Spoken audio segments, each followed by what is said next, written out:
Hello, long time no see. Today we are going to upgrade this car. Please follow the video together. Firstly, unscrew this fixing screw and then remove the cigarette lighter panel. Then we'll remove the plastic panel of the dashboard.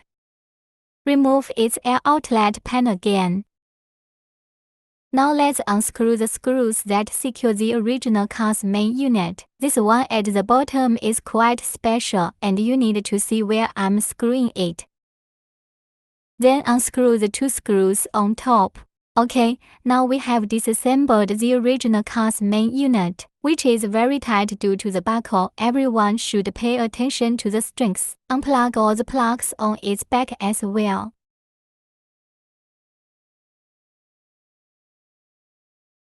Note that the white buckle can be removed and installed onto the Android radio during installation, which will be more stable. Now we will disassemble and install the original car emergency button onto the Android radio.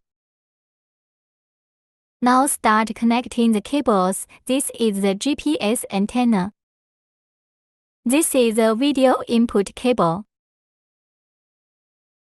These two are USB transmission cables.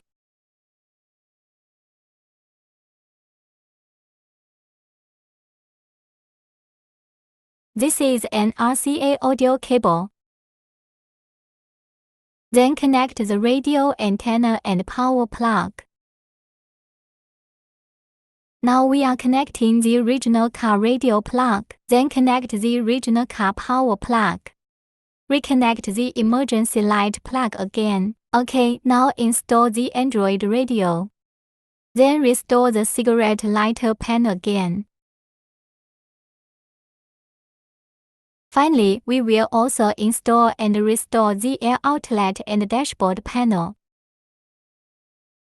Now that the installation is complete, let's demonstrate the functionality. This car has a lot of interesting features, supporting local or online music, support DSP audio adjustment, support automatic search for local radio stations on the radio, support local or online video viewing, support offline or online maps, supports Bluetooth phone and Bluetooth music, CarPlay or Android Auto function from your phone.